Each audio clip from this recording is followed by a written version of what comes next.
One warm day is February के किसी दिन की बात हो रही है और वो दिन वार्म होता है। वार्म मतलब गर्म होता है, लेकिन ये वैसा गर्म नहीं जिससे आपको गर्मी लगे, but it is some in a way comfortable, a fairly comfortable high temperature. मतलब फेब्रुवरी के टाइम थोड़ी ठंडी होती है और न ज़्यादा गर्मी होती है ना ज़्यादा ठंडी होती है, तो वो वार्म डे होता है जिसमें आपको कंफर्ट फील होता है, आपको अच्छा लगता है। ठीक है, तो ये फेब्रुवरी का वार्म डे था। I open the window in her room, और उन जिस रूम में वो थी हॉस्पिटल के, वहाँ जो बड़ा सा विंडो होता है उन्होंने ओपन किया। किसने? राइटर ने। एंड फिर क्या होता है? The soft scented air spilled in, और फिर बाद में सॉफ्ट यानी कि बहुत ही कोमल और सुगंधित हवा अंदर आ जाती है। My mother open her eyes and asked, इनकी मदर आराम कर रही थी, उन्होंने आंखें खोली और उन्होंने पूछा, is the grass beginning to grow, घास अब उगने लगे हैं क्या बाहर? ठीक है, यानी कि घास अब उगते हुए, मतलब उनका उगना शुरू हो गया है। आई close my eyes and stream of memory run across. Writer कह रही हैं कि इन्होंने फिर अपनी आंखें बंद की, and stream of memory run across, और उनके सामने मतलब कुछ यादें, इनके मन में जो कुछ यादें थी वो सामने आ गई। और वो याद किस टाइम की है? तो from my diary when I was 5 years old। इन्होंने अपनी डायरी में वो उन यादों या उन किस्सों को लिखा है, और इन्होंने बताया है कि जब वो 5 साल की थी, ठीक है, तब एक इंसिडेंट, छोटा सा इंसिडेंट, बहुत ही प्यारा सा इंसिडेंट हुआ। तो 5 साल की थी तब इन्होंने क्या एक्सपीरियंस किया? I have stepped out of the house in the middle of a summer night to watch the grass and flowers in the garden. अब आप सोच रहे हो कि ये 5 साल की होकर डायरी लिखती है? नहीं, ये नहीं है, इसका मतलब ये नहीं है। आपको मैंने बताया कि हॉस्पिटलाइजेशन के दौरान उन्होंने, इस राइटर ने भी डायरी लिखना शुरू कर दिया था। तो उस डायरी में इस राइटर ने भी अपनी यादें लिखी। तो 5 साल की जब थी तब मतलब इनको याद आता है कि 5 साल की उम्र में एक बहुत ही प्यारा सा इंसिडेंट हुआ था। तो वही जो डायरी में उन्होंने नोट करके रखा था प्यारा सा इंसिडेंट, वो यहाँ पर कोट कर रही हैं राइटर अपने नोटबुक में से। वो क्या लिखती हैं? I have stepped out of the house in the middle of a summer night to watch the grass and flowers in our garden.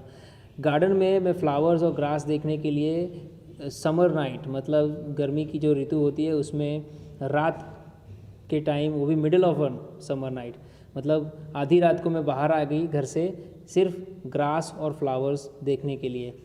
फिर क्या होता है? अचानक से suddenly my mother is at my side. ये राइटर देखती है कि इनकी मदर तो इनके पास में ही आ गई। Instead of sending me back to bed she joins me, we sit there together. वो याद कर रही हैं राइटर, अरे याद करते हुए उन्होंने नोट में लिखा था ना, तो उस टाइम इनको जो भी याद आया कि हाँ ऐसा ऐसा हुआ, तो इनकी मदर ने इनको जब देखा कि ये तो बाहर आ गई, तो उन्होंने वापस बेड पे नहीं भेजा, मतलब सोने के लिए नहीं बोला। शी जॉइन्स मी, उन्होंने उस समय वो अपनी बेटी का साथ दिया। वी सिट देयर टुगेदर, ये दोनों साथ में गार्डन में बैठ गए। Listening to the noise made by cicadas. Cicadas मतलब ये इंसेक्ट, सिकाडा इंसेक्ट होता है और ये मक्खी की तरह दिखता है, और इसके पंख बड़े होते हैं, ट्रांसपेरेंट होते हैं, तो ये आवाज़ भी करता है। तो listening to the noise made by cicadas the type of insect. क्या बोला मदर ने? लुक, देखो, शी सेज, देखो, pointing to a shooting star. ठीक है, एक शूटिंग स्टार, एक टूटता हुआ तारा, तारे की तरफ पॉइंट करते हुए बोला देखो। ठीक है, but I am looking at the light in her eyes. लेकिन ये जो लड़की थी 5 साल की, ये जो राइटर उस समय, ये तो अपनी माँ की आंखों में ही देख रही थी, माँ की आंखों में जो लाइट थी वो देख रही थी।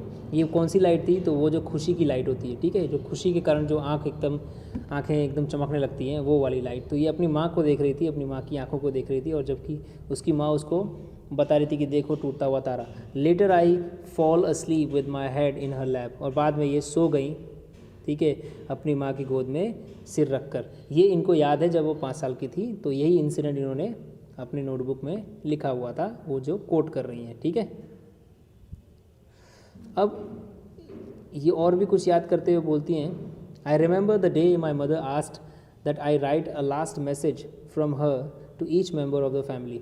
मुझे वो दिन याद है अभी भी, जब मेरी मदर ने मुझसे मतलब मुझसे कुछ लिखने को कहा था। और क्या लिखने को कहा था कि मैं एक लास्ट मैसेज लिखूं फ्रॉम हर, उनकी तरफ से, मेरी मदर की तरफ से, to each member of the family, हर फैमिली के सदस्य को।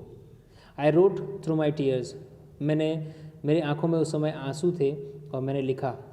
I was aware that while my mother has accepted her death, I hadn't.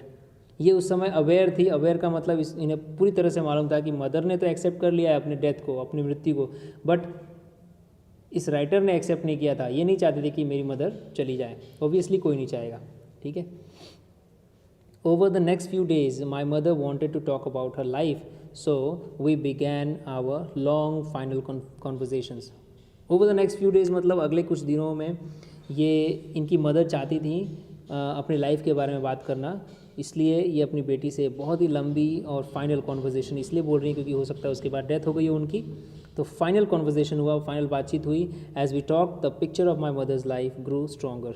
जैसे जैसे हम बात करते, मेरी मदर की लाइफ का जो पिक्चर था, मतलब मेरी मदर की लाइफ, मेरी मदर का जीवन कैसा था, वो और भी ज़्यादा स्पष्ट होते गया। इट ग्रो स्ट्रॉन्गर, ठीक है।